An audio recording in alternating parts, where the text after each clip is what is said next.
खलीफा हारून रशीद अपने दरबार में बैठा मलका ज़ुबैदा से शतरंज खेलने में मसरूफ था।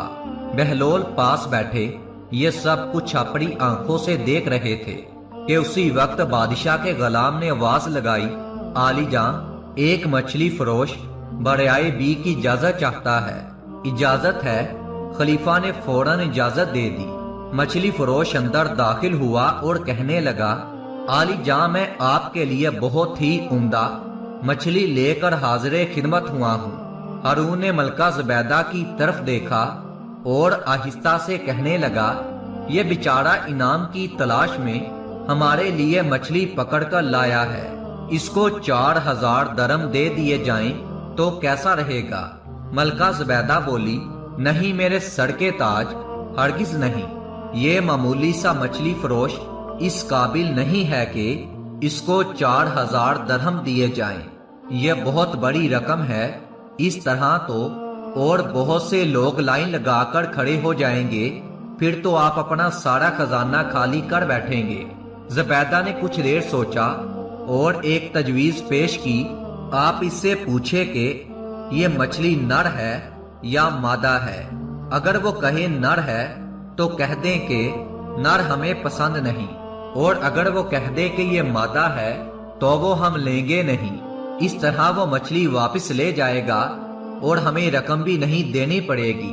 हारून को ज़ुबैदा की ये बात कुछ बड़ी महसूस हुई, मगर बहलोल ये बातें सुन रहे थे। उन्होंने बादशाह से आहिस्ता से कहा, मछली फरोश बड़ी मोहब्बत से आपके लिए उम्दा किस्म की मछली पकड़ कर लाया है, और ये मुनासिब नहीं है कि मलका की बातों में आकर उसको नामर्दार लुटा दिया जाए। मगर बादशाह ने बहलोल की एक ना सुनी और मछली फरोश से कहा, अच्छा बताओ तो ये मछली नर है या मादा है? मछली फरोश बोला कि आली जां, ये मछली ना नर है ना ही मादा है, बल्कि ये तो मुखन्नस है। हारून ने जवाब सुना तो बेसाख्ता हंस दिया। अहले दरबार भी हंसने लगे।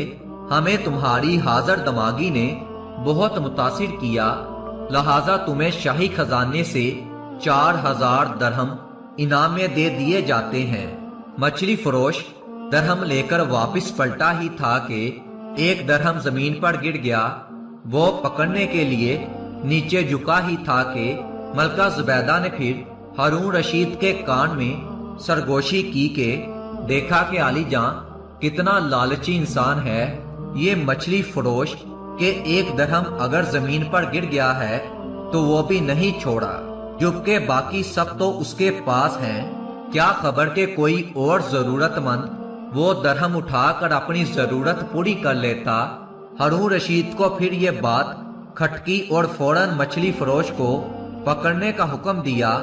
उन्होंने दोबारा से मछली फरोश को अपने सामने खड़ा कर लिया।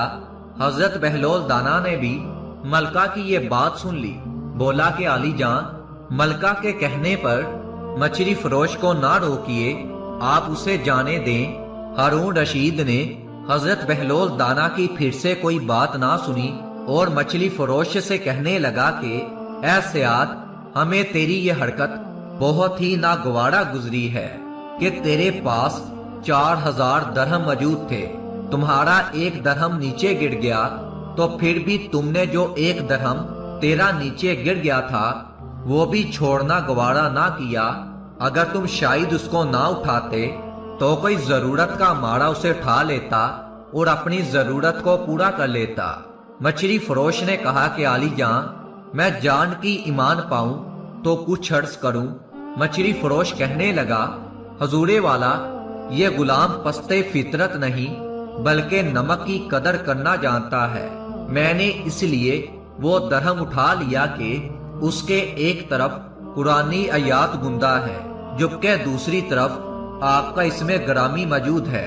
फिर मैं कैसे ये सोच सकता हूँ कि वो जमीन पर पड़ा रहे और लोगों के पांव उसे कुचलते रहें। इस बार फिर मछली फरोश की हाजिर दमागी ने सारे दरबार को अपनी तरफ मुतवज्जा कर लिया था और सारे दरबार को हैरत में डाल दिया था कि एक मछली फरोश इतना हाजिर दमाग हो सकता है। खलीफा बेसाख्ता बोल उठा, वाह, بہت عمدہ جواب دیا، اے مچھلی فروش، تم نے ہمیں بہت محفوظ کیا۔ ہارون رشید نے خزانچی کو حکم دیا، اس مچھلی فروش کو 4000 درہم اور انعام میں دے دیے جائیں۔ جب وہ مچھلی فروش رخصت ہو گیا تو بہلول دانا نے ہارون سے کہا، میں نہ کہتا تھا کہ شکاری کو بار بار نہ روکیں، اب وہ 4000 کی بجائے 8000 درہم لے کر جا رہا ہے۔ اس پر ہارون رشید ہنس پڑا اور بولا، ہاں مجھے واقعی اے بہلول دانا تمہاری بات پر غور کرنا چاہیے تھا۔